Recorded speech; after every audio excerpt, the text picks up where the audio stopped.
So hello guys, आप सभी का बहुत बहुत स्वागत है आज के इस वीडियो में।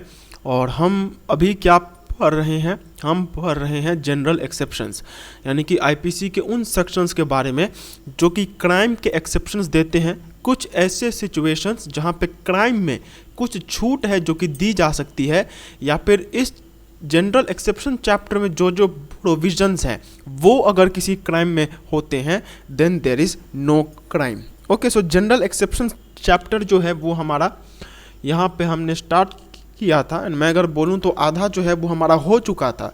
बट क्योंकि ये एक बहुत इंपॉर्टेंट चैप्टर है तो हम शुरुआत से फिर से इसे एक बार रिवाइज कर लेते हैं, ताकि हमें एक बार फिर से क्लियर हो जाए कि अब तक हमने कौन कौन से एक्सेप्शंस के बारे में देखा हुआ है। ओके, सो अगर मैं बोलूँ तो ये जो चैप्टर है ये सेक्शन नंबर 96 से लेकर के सेक्शन नंबर 106 तक है, जिसमें 30 सेक्शंस हैं, एंड वो सारे सेक्शंस यहाँ पे एक्सेप्शंस के बारे में बात करते हैं। इसमें सबसे पहले बात हमें ये याद में रखना होगा कि ये सारे सेक्शन सिर्फ तभी एप्लीकेबल होंगे जब मेंस रिया उसमें ना हो। If there is mens rea then this section will not be applicable, यानी कि जानबूझ के जो क्राइम होता है, या फिर गिल्टी माइंड या फिर गिल्टी इंटेंशन के साथ जो क्राइम होता है, उस केस में किसी भी तरीके का एक्सेप्शन नहीं रहता है। The crime which is done intentionally with the evil mind there is no exception to such crime. तो ये बात हमें पहले याद रखनी होगी कि मेंस रिया का ना होना ये एक बहुत इंपॉर्टेंट टॉपिक है यहाँ पे। एंड इसके बाद जो हमें ध्यान में रखना है वो ये है कि जो दो चीज़ें होती हैं, एक होती है मिस्टेक ऑफ फैक्ट एंड एक होती है मिस्टेक ऑफ लॉ। तो मिस्टेक ऑफ फैक्ट अगर होगा तो एक्सेप्शन मिल सकता है, बट अगर मिस्टेक ऑफ लॉ होगा तो कोई भी एक्सेप्शन वहाँ पे होगा नहीं। Okay, it is only when there is a mistake of fact that the exception can be availed. Okay, so सबसे पहले सेक्शन नंबर 76 में हमने ये देखा था कि mistake of fact bound by law, यानी कि अगर जिस आदमी से मिस्टेक ऑफ फैक्ट होता है, यानी कि जो गलती यहाँ पे फैक्ट बेसिस पे हो रही है, एंड उसके लिए वो आदमी बाउंड था, that person was bound by law to do that mistake of fact, then there is no crime. जैसे अगर एक पुलिस वाले को ये बोला जाता है कि आप जाकर के रोहन को पकड़ के ले आइए, बट जाके वो मोहन को पकड़ करके ले आता है, तो ऑल्दो यहाँ पे मिस्टेक ऑफ फैक्ट हुआ है, but this mistake of fact is bound by law. कानून ने उसे बोल रखा था, कानून ने उसके ऊपर में एक लाइबिलिटी दी हुई थी कि आपको ये करना है, तो इसीलिए कानून के बाइंडिंग होने के कारण देयर इज नो क्राइम। फिर सेक्शन नंबर 79 था mistake of fact justified by law, यानी कि पहले तो वहाँ पे कोई भी पहले तो वहाँ पे बाइंडिंग बाय लॉ नहीं था, मतलब पहले बाउंड बाय लॉ जैसा कुछ नहीं था, लेकिन बाद में चल करके वो जस्टिफाइड बाय लॉ अगर हो जाता है then that is also a exception. यानी कि अगर मैं कोई ऐसा मिस्टेक ऑफ फैक्ट करता हूँ जिस पे मैं लीगली बाइंडिंग नहीं था, बट बाद में चल करके अगर वो जस्टिफाई हो सकता है, अगर उसके लिए कोई पर्टिकुलर रीज़न मिल सकता है, then we can do that, then that will be an exception. जैसे अगर एक आदमी के ऊपर में कोई लीगल बाइंडिंग नहीं था, फिर भी वो कोई क्राइम को रोकने के लिए किसी आदमी को, मतलब उसको ये नहीं, मैं फिर से एक बार बोल देता हूँ, जैसे मैंने आपको कल एक एग्जांपल दिया हुआ था कि आपके पड़ोसी पे आपको ये शक है कि वो अपनी बीवी को रोज़ मारता है, तो एक दिन आप क्या करते हैं, उसकी बीवी को बचाने के लिए आप उसको पकड़ लेते हैं या फिर उसको किडनैप कर लेते हैं। तो वो पर्सन बाद में चल के आपके ऊपर में केस नहीं कर सकता है, क्योंकि यहाँ पे आपसे मिस्टेक ऑफ फैक्ट तो हो रखा है कि आपने गलत बात यहाँ पे समझ ली, बट ऑल्दो ये बाउंडिंग बाय लॉ, मतलब आपके ऊपर में ड्यूटी नहीं था, बट फिर भी ये जो आपका काम है कि आपने यहाँ पे गलत बात को समझ लिया, आपने ये समझ लिया कि वो अपनी बीवी को मार रहा होगा, तो ये तो मिस्टेक ऑफ फैक्ट है, but this is a justified by law, क्योंकि बाद में आप ये जस्टिफिकेशन दे सकते हैं कि मुझे शक था कि ये अपने पत्नी को नुकसान पहुँचाता है, इसीलिए मैंने इसका किडनैप किया हुआ है। ठीक है, सो ये दो सेक्शंस थे। फिर आता है सेक्शन नंबर 77, वो है एक्ट ऑफ जज व्हेन एक्टिंग जुडिशियली, यानी कि एक जज जब अपना ऑफिशियल काम करता है देन वो कोई भी क्राइम नहीं कर सकता है। एंड ऐसे ही सेक्शन नंबर 78 में अगर कोर्ट के ऑर्डर पे या फिर कोर्ट के जजमेंट पे कोई काम हो रहा है तो उसके अगेंस्ट में भी कोई क्रिमिनल प्रोसीडिंग हो नहीं सकती है। फिर सेक्शन 80, अगर कोई लीगल काम करते वक्त कोई एक्सीडेंट अगर हो जाता है then there is no crime. जैसे मैं अगर स्पीड लिमिट में इंडिकेटर के साथ सब कुछ करते हुए मैं गाड़ी चला रहा था, फिर भी अगर मेरे से कोई एक्सीडेंट हो जाता है तो then there is no crime. फिर act likely to cause harm but done without criminal intent and to prevent other harm. अब एक ऐसा काम जो कि किसी को नुकसान तो पहुंचा सकता है लेकिन वो बिना किसी क्रिमिनल इंटेंशन के किया जाता है एंड कोई दूसरा हार्म को रोकने के लिए। जैसे अगर आप रास्ते में देखते हैं कि एक आदमी हेडफोन लगा के जा रहा है एंड उसके पीछे से कोई ट्रक आ रहा है तो आप उसे धक्का दे देते हैं जिससे उसे हार्म तो होता है बट आपने उसे धक्का कोई क्रिमिनल इंटेंशन या फिर इविल इंटेंशन के साथ नहीं दिया। So that is the reason यहाँ पे कोई क्राइम भी नहीं होगा। इट इज़ ओनली व्हेन कि आपका कोई इवल इंटेंशन होगा तो यहाँ पे क्राइम हो सकता है। तो अगर आप कोई दूसरा हार्म को रोकने के लिए कुछ ऐसा करते हैं ताकि उस आदमी का मतलब एक गलत चीज़ को रोकने के लिए अगर कोई दूसरी गलत चीज़ की जाती है then there is no crime. फिर 7 साल से कम उम्र का बच्चा ये कर ही नहीं सकता है, भले ही उसने कितना भी बड़ा क्राइम वहाँ पे क्यों ना किया हो, but he is exempted under IPC. फिर था 7 से 12 साल के बच्चे के बारे में, जो कि ये बोलता है कि 7 से 12 साल का बच्चा का अगर ये देखा जाता है कि उसके पास में मेच्योरिटी था देन उसके अगेंस्ट में क्रिमिनल प्रोसीडिंग्स हो सकती है। बट अगर 7 से 12 साल का बच्चा ये जानने के लायक ही नहीं है कि वो उसका मेच्योरिटी ही वैसा नहीं है कि वो ये समझ सके कि वो जो कर रहा है वो सही है या गलत, देन उस केस में कोई भी क्राइम होगा नहीं। मतलब 7 साल से 12 साल के बच्चे में ये देखा जाएगा कि क्या उसमें वो मेच्योरिटी थी कि नहीं थी। फिर act of a person of unsound mind, एक आदमी जो कि खराब दिमाग का है, जो कि क्राइम करते वक्त अगर उसका दिमाग काम नहीं कर रहा था then in that case there will be no crime. अगर जब क्राइम हो रहा था या फिर जब उसने क्राइम किया तो ऑफेंस को करते वक्त अगर वहाँ पे उसका दिमाग ठीक तरीके से काम नहीं कर रहा था तो उस केस में भी कोई क्राइम यहाँ पे नहीं होगा। फिर section number 85, act of a person incapable of judgement, मतलब अगर किसी आदमी के इच्छा के अगेंस्ट में अगर उसे इंटॉक्सिकेटेड, यानी अगर कोई आदमी किसी दूसरे आदमी को दारू पिला देता है बिना उसके परमिशन के या फिर बिना उसके कंसेंट के, एंड जिसको दारू पिलाया गया है वो अगर कोई क्राइम कर देता है तो वो क्राइम उसने इंटॉक्सिकेशन में किया हुआ है एंड वो इंटॉक्सिकेशन उसकी वजह से नहीं किसी दूसरे की वजह से थी, then there is also no crime. But 86 में बोलता है कि अगर वो इंटॉक्सिकेशन वो खुद करता है, यानी अगर एक आदमी खुद दारू पी करके कोई क्राइम करता है then in that case there will be a crime. फिर act not intended and not known to be likely to cause death और grievous hurt done by consent.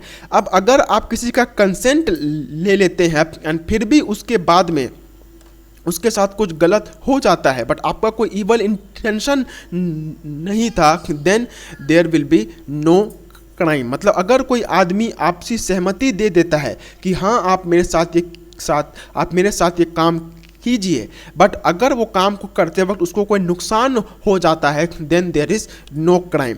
ठीक है, बट इसमें भी ये देखा जाएगा कि आपने वो जो काम है वो जानबूझकर किया है कि गलती से किया है। ठीक है, जैसे अगर मैं बोलूं तो इसका एग्जांपल हो सकता है कि अगर एक डॉक्टर एक आदमी से कंसेंट ले लेता है कि भाई मैं अगर तुम्हारा ये ऑपरेशन कर रहा हूँ then in that case you might die also, but अगर बाद में उस आदमी का मौत हो जाता है तो उसमें उस डॉक्टर की कोई भी गलती नहीं होगी। वाई? बिकॉज उसने कंसेंट ले रखा था। बट यहाँ पे भी अगर डॉक्टर बिना कुछ गलती के, मतलब अगर डॉक्टर अपनी तरफ से कोई इवल इंटेंशन ना दिखाते हुए वो काम करता है तो ही यहाँ पे उसे एग्जेम्पशन मिलेगा। लेकिन अगर डॉक्टर ही वहाँ पे खुद एक इवल माइंड के साथ उस आदमी को अगर मार देता है देन देयर इज क्राइम।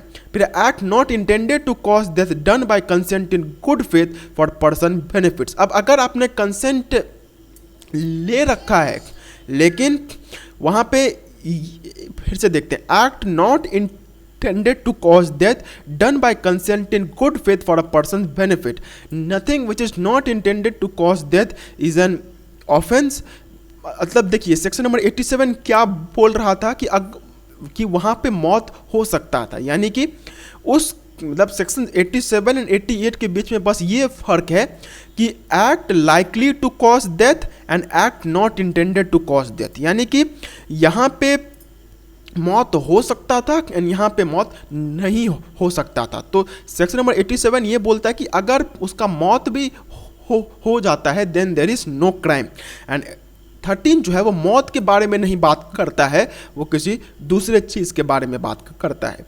ठीक है, जैसे इसका एक एग्जांपल हो सकता है कि अगर मैं बोलता हूँ कि देखो मैं तुम्हारा ऑपरेशन तो कर दूंगा, लेकिन हो सकता है कि इस ऑपरेशन के बाद या तो तुम्हारा आँख पूरा ठीक हो जाए या तो पूरा ही तुम अंधे हो जाओ। तो बाद में चल के अगर वो अंधा हो जाता है then in that case there is no crime. Why? Because in such cases the person had given a consent and वो जो कंसेंट था उसके बाद उसने उसे मारने की कोशिश नहीं की। बस इतना फ़र्क है इसके और प्रीवियस सेक्शन में कि वहाँ पे मौत तक का बात आ जाता है, यहाँ पे मौत तक के पहले ही रहता है। एंड फिर ऑन कंसेंट ऑफ गार्जियन, अगर वो बच्चा माइनर है मतलब 12 साल से अगर कम उम्र का बच्चा है तो उस केस में उसका अगर गार्जियन से भी कंसेंट ले लिया जाता है then in that case also there will be no crime. And section number 90 जो है वो किसी भी कंसेंट के बारे में बात करता है, मतलब यहाँ पे ये नहीं बोल रहे हैं कि वो जो कंसेंट है वो मौत तक भी हो सकता था या फिर मौत के पहले तक हो सकता था। यहाँ पे सिंपली बोल दिया गया है कि अगर किसी भी टाइप का कंसेंट यहाँ पे दे दिया गया है एंड उसके कारण वो उसका मौत अगर हो जाता है देन इन दैट केस अगर मेंस इन rea नहीं था then there will be no crime. And section number 91 हमें क्या बोलता है कि इस सेक्शन के लिए ये बहुत ज़्यादा इंपॉर्टेंट है कि उस केस में हमें सिर्फ और सिर्फ बस ये देखना होगा कि जो भी एक्ट्स के लिए कंसेंट दिया जा रहा है वो सारे लीगल एक्ट्स होने चाहिए। अगर इलीगल एक्ट के लिए वहाँ पे कंसेंट दिया हुआ था then it will be not valid. Okay, ठीक है। फिर इसके बाद आता है एक्ट नंबर 9 सेक्शन नंबर 92। अब यहाँ से हम अपना स्टार्ट करते हैं।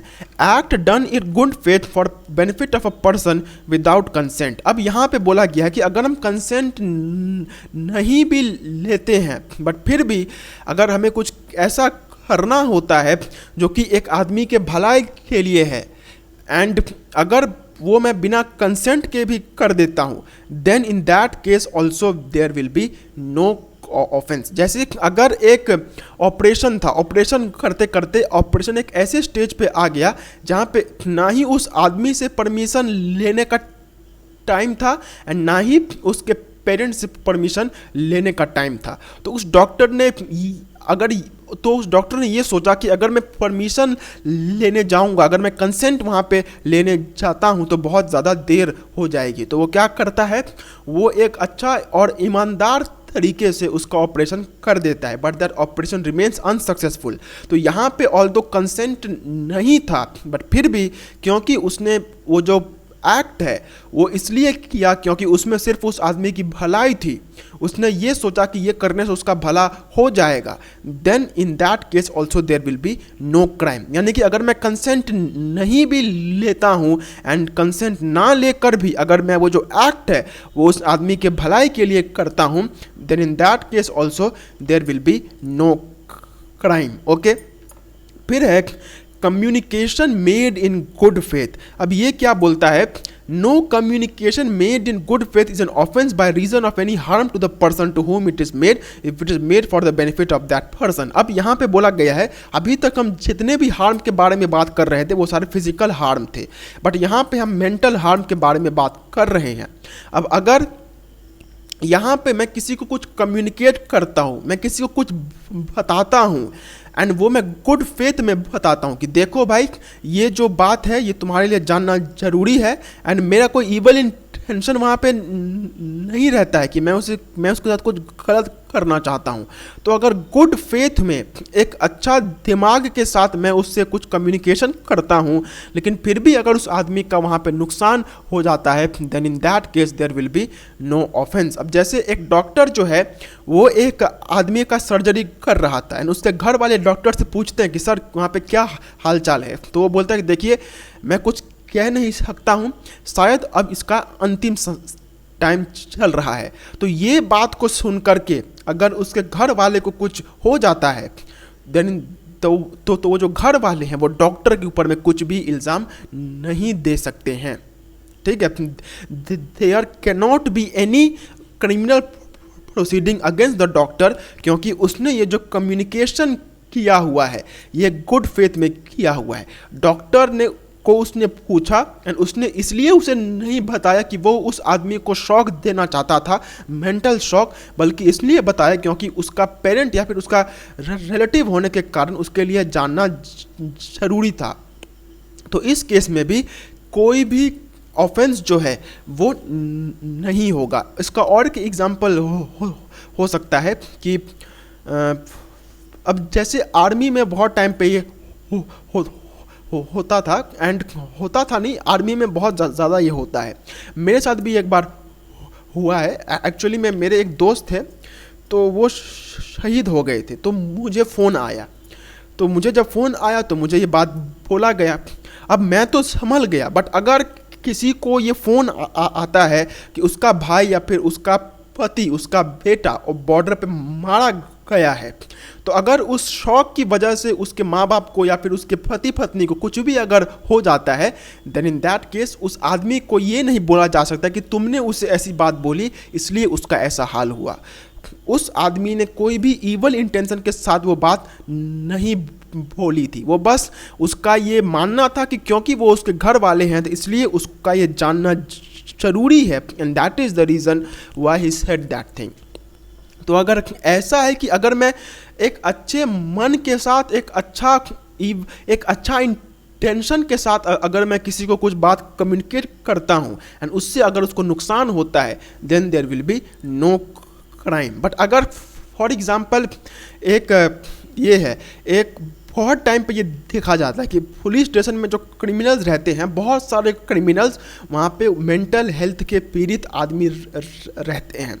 तो वहाँ पे बहुत सारे पुलिस वाले भी ये करते हैं कि वो उस आदमी को और दुख देने के लिए उसे ऐसी बातें बताते हैं जिससे उस आदमी का जो डिप्रेशन है या फिर उस आदमी का जो मेंटल हेल्थ है वो और डिटोरिएट कर जाता है, एंड वो डिटोरिएट करते करते उस आदमी का मौत हो जाता है। तो इस केस में बाद में अगर ये प्रूव हो जाता है कि वो पुलिस वाला रोज उसे मेंटली टॉर्चर करता था, तो ये सेक्शन नंबर 93 के अंदर में आएगा। क्यों? क्योंकि वो जो उसे बात बोल रहा था that was not made under good faith, वो उसे नुकसान पहुंचाने के लिए, उसका मेंटल हेल्थ को ख़राब करने के लिए वो सारी बातें उसे बोल रहा था। ठीक है, फिर है सेक्शन नंबर 94। अब सेक्शन नंबर 94 क्या बोलता है कि अगर कोई आदमी को कोई थ्रेट देता है कि तुम अगर ये काम नहीं करते हो तो मैं तुम्हें नुकसान पहुंचाऊंगा। मतलब अगर किसी आदमी को थ्रेट दिया जा रहा है एंड उस थ्रेट के अंदर में वो अगर कोई क्राइम कर देता है, then there will be no crime. जैसे मुझे अगर फॉर एग्जांपल मुझे अगर किसी ने फ़ोन करके बोला कि देख अगर तू उसके घर में जा करके उसकी गाड़ी चोरी नहीं करता है तो मैं तेरे बेटे को मार दूंगा। सो इन दैट केस मैं एक थ्रेट के अंदर में हूँ। अगर मैंने वो काम नहीं किया तो हो सकता है कि मेरे बेटे को नुकसान पहुँच जाए। तो अगर कोई आदमी थ्रेट के अंडर में आ करके कोई क्राइम करता है, then that person is liable to be excepted. वो जो क्राइम उसने किया उसका गिल्टी माइंड नहीं था, लेकिन किसी दूसरे के थ्रेट के अंदर में, किसी दूसरे के डर के कारण उसने वो क्राइम कर रखा था। इसलिए there will be no crime in such case. ठीक है, इसके बाद आता है एक्ट कॉजिंग स्लाइट हार्म। अब देखिए भाई, अगर इवल इंटेंशन के साथ भी होता है, एक्टर्स रियस भी होता है, बट अगर छोटे मोटे यहाँ पे अगर आपको नुकसान पहुँचते हैं, then there is no crime in that case. For example, आपको किसी ने थप्पड़ मारा एंड आपको वहाँ पर कुछ हुआ ही नहीं, तो in that case you can not claim any legal compensation. बस आपको एक छोटी सी थप्पड़ वहाँ पे लगी हुई है। तो अगर छोटा मोटा हार्म अगर होता है, then in that case there will be no crime, ठीक है।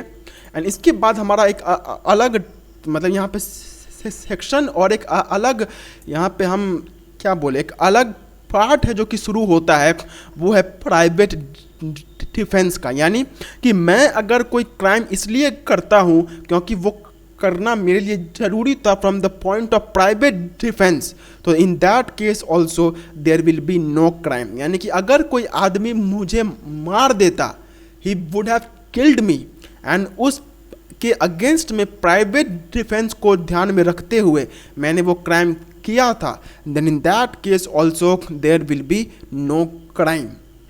So the Indian Penal Code of 1860 exhaustively lays down the circumstances under which a person can claim the immunity of private defense to protect his life and property as well for others and also for harms caused at a matter of self-defense, which is not an offense under section 96 mandate। मतलब section 96 ये बोलता है कि अगर कोई आदमी defence के अंदर में, प्राइवेट डिफेंस के अंदर में किसी को कोई हार्म पहुंचा देता है, then in that case there will be no crime.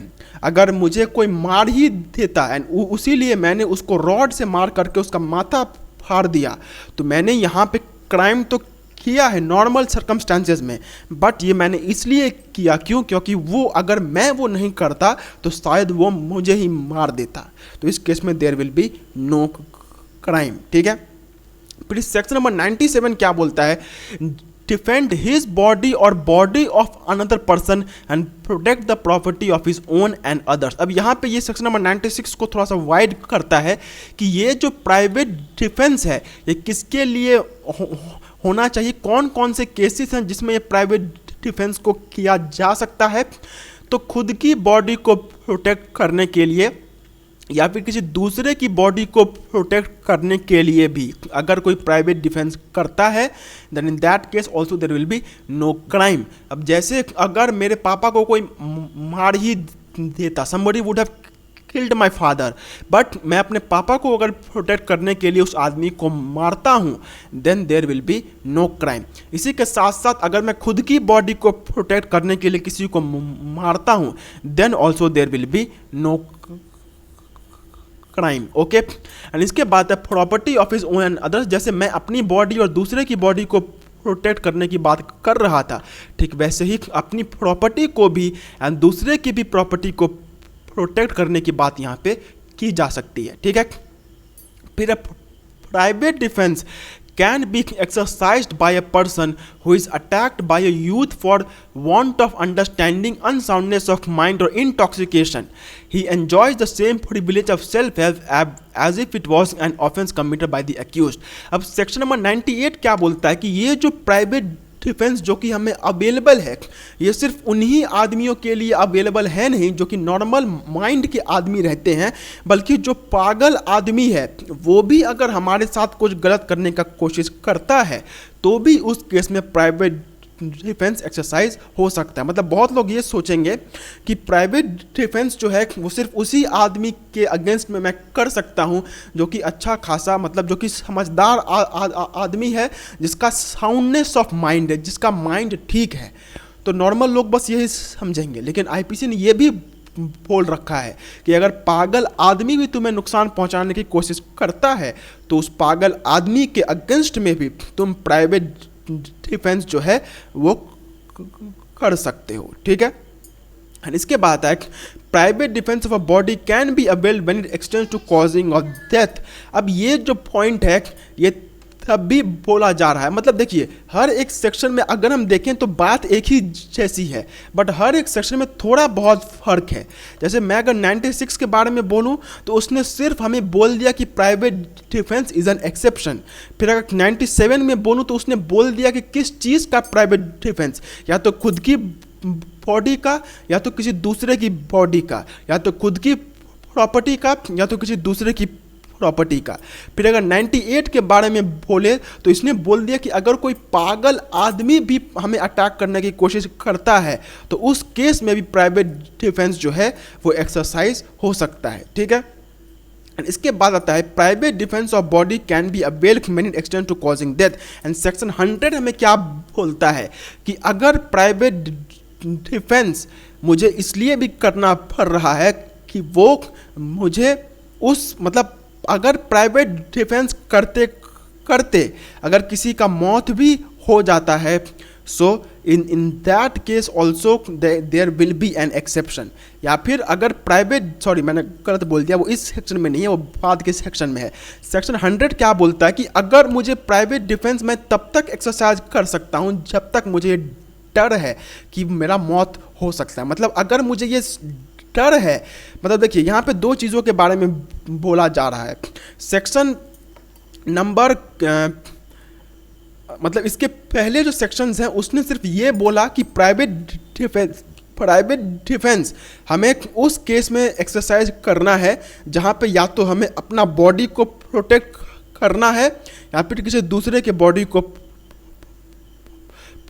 Protect करना है। लेकिन और इसी के साथ साथ अगर खुद की प्रॉपर्टी को या फिर किसी दूसरे की प्रॉपर्टी को भी अगर हमें प्रोटेक्ट करना है तो उस केस में भी हम प्राइवेट डिफेंस कर सकते हैं। लेकिन सेक्शन 100 बोल रहा है कि अगर हमारा मौत हो सकता है तो उस केस तक भी हम लोग प्राइवेट डिफेंस कर सकते हैं। If we need to do private defence because it will cause the death of our, मतलब हमारा मौत वहाँ पे अगर हो सकता है तो उस केस में भी प्राइवेट डिफेंस किया जा सकता है। ठीक है, assault that causes death, the reasonable apprehension which is the consequence of the assault. Grievous hurt that causes death, the reasonable apprehension which is the consequence of the assault.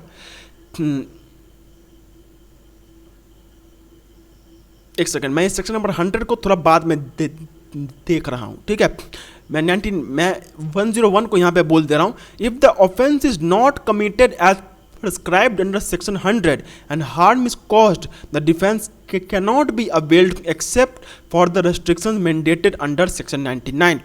अब अगर जो है अगर हमारा जो ऑफेंस है वो अगर सेक्शन 100 में नहीं आता है, यानी कि अगर मतलब बाद में अगर ये देखा जाता है कि प्राइवेट डिफेंस जो है वो ये सोच करके नहीं कि मेरा मौत हो सकता है, बल्कि ये सोच करके किया गया कि मुझे इस आदमी को मारना है। यानी कि अगर आपने मतलब मैं किसको कैसे समझाऊं, अगर मैटर बहुत छोटा था, ठीक है, matter was very small and वो मैटर मतलब ऐसा तो बिल्कुल भी नहीं था कि वहाँ पे अगर प्राइवेट डिफेंस नहीं होता है तो आपका मौत हो जाएगा। यानी कि अगर जो केस था, यानी if the matter was very small, not even कि आपका वहाँ पे मौत हो सकता है, बट फिर भी आपने प्राइवेट डिफेंस इस तरीके से किया कि आपको अपनी मौत का डर था, तो उस केस में there will be no defence. यानी कि ये जो सेक्शन 100 में हमने बोल रखा है कि अगर हमें अपनी मौत का डर है तो उस मौत के डर के अगेंस्ट में भी हम प्राइवेट डिफेंस को एक्सरसाइज कर सकते हैं। तो ये बहुत स्ट्रिक्टली बोला जा रहा है कि अगर मौत का डर है तो ही सिर्फ वहाँ पे डिफेंस को एक्सरसाइज किया जा सकता है। अगर मौत जैसी कोई बात ही नहीं है then no defence against death can be incurred. यानी कि अगर ऐसा बात ही नहीं है कि मेरा मौत हो जाएगा तो there will be no defence, जो कि हम यहाँ पे देख सकते हैं। लेकिन उस केस में अगर 99 सेटिस्फाई होता है कि एक second, if the offense is not committed as prescribed in section 100 and harm is caused, the defense cannot be availed except for the restrictions mandated under section 99. मैं काम करता हूँ, इस सेक्शन को थोड़ा सा देखते हैं बाद में। Section 100 and 101 that is not that much clear to me. ठीक है, हम इसको थोड़ा बाद में भी देखते हैं। या फिर मैं एक और वीडियो बना दूंगा, मैं उसमें सब कुछ समझा दूंगा, ठीक है। फिर अगर सेक्शन 102 के बारे में बात किया जाए तो ये बोलता है the right starts immediately there is an apprehension of danger और harm to a body to commit the offence and continues unless the apprehension exist. यानी कि ये जो मेरा प्राइवेट डिफेंस का राइट है ये कब स्टार्ट हो जाता है, when the right of private defence starts, ये तभी स्टार्ट हो जाता है जब मुझे ये डर लगने लग जाता है कि मेरे साथ कुछ गलत हो सकता है। मतलब जैसे ही मुझे डर लग गया कि मेरे साथ कुछ गलत हो सकता है तभी से मेरा प्राइवेट डिफेंस का जो राइट है वो स्टार्ट हो जाता है। एंड जब तक मेरा ये डर है तब तक मेरा प्राइवेट डिफेंस का भी राइट रहता है। यानी कि अगर मुझे ये डर लगना शुरू हो गया है कि मेरे साथ कुछ गलत हो सकता है, then in that case also there will be, मतलब मेरा ये जो राइट रहेगा वो उसी मोमेंट पे स्टार्ट हो जाएगा जब मुझे डर लगना शुरू हो जाएगा। एंड तब तक रहेगा जब तक मेरे अंदर में वो डर रहता है, ठीक है। And section 106 provides that a person in exercising the right of private defense can cause the death of an innocent if against an assault the assault reasonably causes the apprehension of death, the danger is immediate and reasonable, the defender is in the situation that he cannot defend himself without risk of harm to an innocent person। अब यहाँ पे हमने section 102 के बाद हमें section 106 एक बार देखना होगा, जो कि ये बोलता है, मेरा जो कन्फ्यूजन था वो यहाँ पे क्लियर हो चुका है। मैंने सेक्शन 100 एंड सेक्शन 106 में मैं कंफ्यूज हो गया था। सेक्शन नंबर 106 क्या बोलता है कि जो अपना प्राइवेट डिफेंस कर रहा है वो उस आदमी का मौत भी कर सकता है। Means I can kill the person in front of me.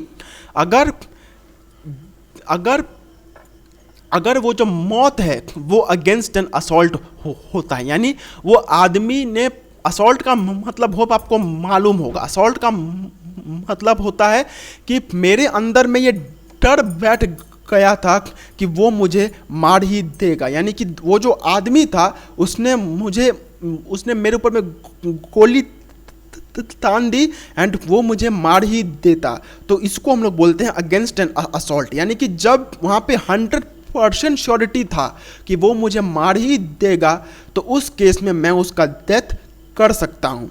पे the assault reasonably causes the apprehension of death, या फिर अगर वहाँ पे मेरे अंदर में अगर ये डर भी अगर बैठ जाता है कि उसके वैसा करने से मेरा मौत हो ही जाएगा तो भी मैं उस आदमी को मार सकता हूँ, ठीक है।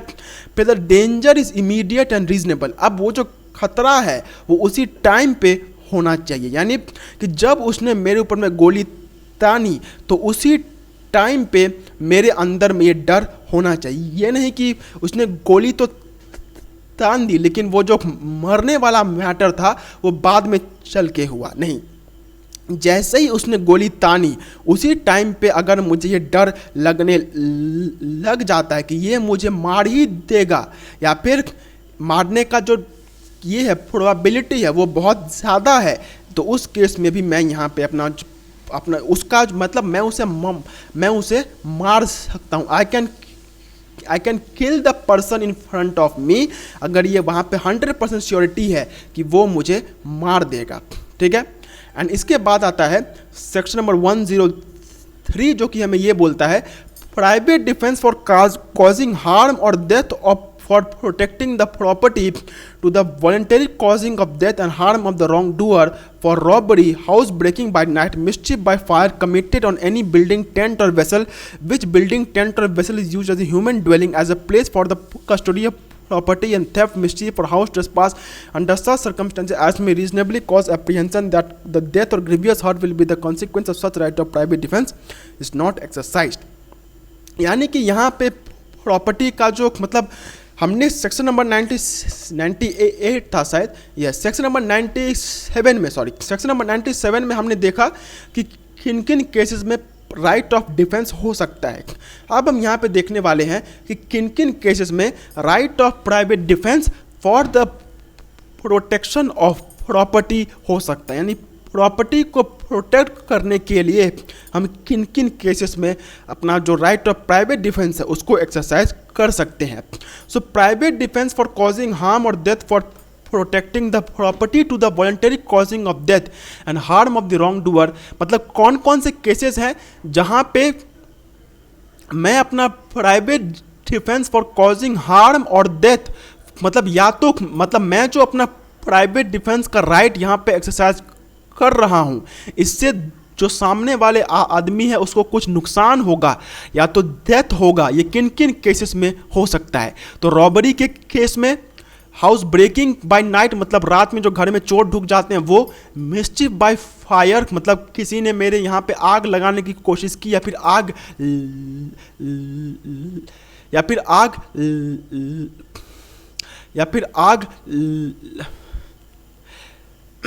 या फिर उसने मेरे यहाँ पे आग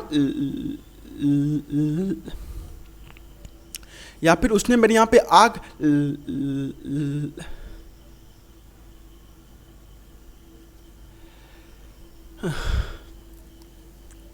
या फिर उसने यहाँ पे मिस्चिफ बाय फायर कर रखा है, या फिर mischief by fire committed on any building tent और वेसल विच बिल्डिंग टेंट और vessel is used as a human dwelling or as a place. मतलब यहाँ पे मैं अगर सिंपली बोलूँ तो सेक्शन 103 में बोलता है कि प्रॉपर्टी को प्रोटेक्ट करने के लिए जो प्राइवेट डिफेंस मैं करता हूँ वो किन किन केसेस में हो सकता है। What are the cases in which the right of private defence for protection of a property can be exercised. Okay, and section 104 क्या बोलता है?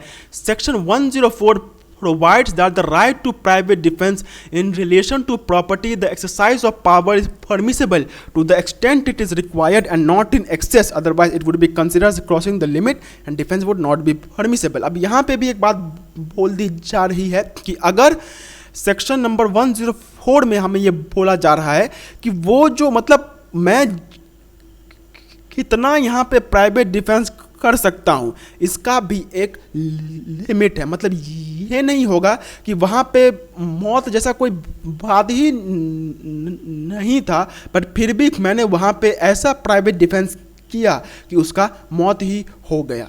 प्राइवेट डिफेंस जो कि मैं प्रॉपर्टी के प्रोटेक्शन के लिए करूँगा उसका भी एक लिमिट है। अगर वो लिमिट क्रॉस हो जाता है then there will be no defence of private defence. मतलब प्रॉपर्टी को प्रोटेक्ट करने के लिए जो मैं प्राइवेट डिफेंस करना चाहता हूँ उसका भी एक लिमिट है, ठीक है।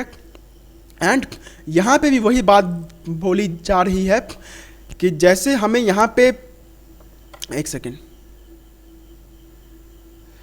जैसे सेक्शन 102 में हमें बोला जा रहा था कि ये जो हमारा right of private defence of property है ये उसी टाइम पे स्टार्ट हो जाता है जब मेरे अंदर में डर बैठ जाता है एंड तब तक रहता है जब तक वो डर मेरे अंदर में है। मतलब जब तक मेरे अंदर में डर है तब तक मेरे अंदर में वो राइट ऑफ प्राइवेट डिफेंस भी रहता है। सेम इसी तरीके से right of private defence for protection of property ये भी हमारा तब तक रहता है जब तक हमारे अंदर में इस बात का डर रहे कि मेरे प्रॉपर्टी को नुकसान हो सकता है।